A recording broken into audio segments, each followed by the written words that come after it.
لاعبka Lionel Messi oo isbaray dadka Mareykanka ku nool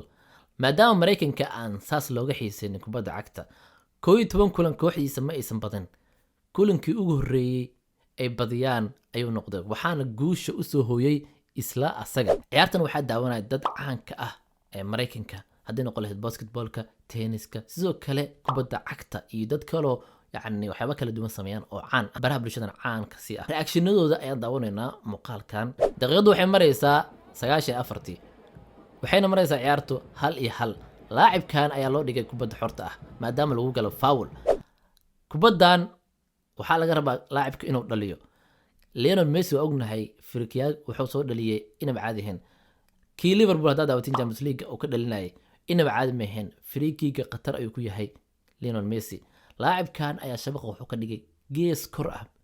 goolhayihii wuu qabo waayay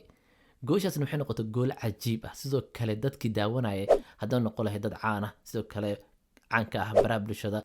David Beckham oo kooxda leh oo asaasay 2018kii wuu yaabay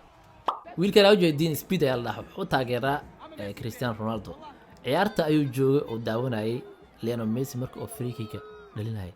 reaction kiisa asla daawan wuxuu bedelanaa hal mar fanaanada oo wato oo Portugiiska ahayd oo Cristiano Ronaldo wuxuuna u bedelaa laacibkan Messi Inter Miami fanaandeeda ciyaartiisa ugu horeysay Messi waxa daawanaya laacibiin kala duwan haday noqon lahayd basketballka iyo sidoo kale tenniska Serena Williams iyo sidoo kale LeBron James kooxda Inter Miami waxay ku jirtaa kaalimaha ugu hooseeya ciyaaraha Mareykanka laakiin hadda waxa ay maadeen laacibiin waaweyn oo kamid yahay Lionel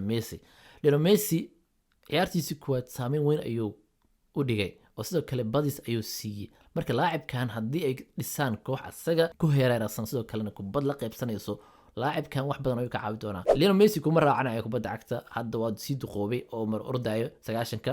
laakiinse daqiiqadaha uu ku jiro garoonka wuxuu u baahan yahay inuu kubad helo oo baaso ama uu shuudo markii ay soo gaarto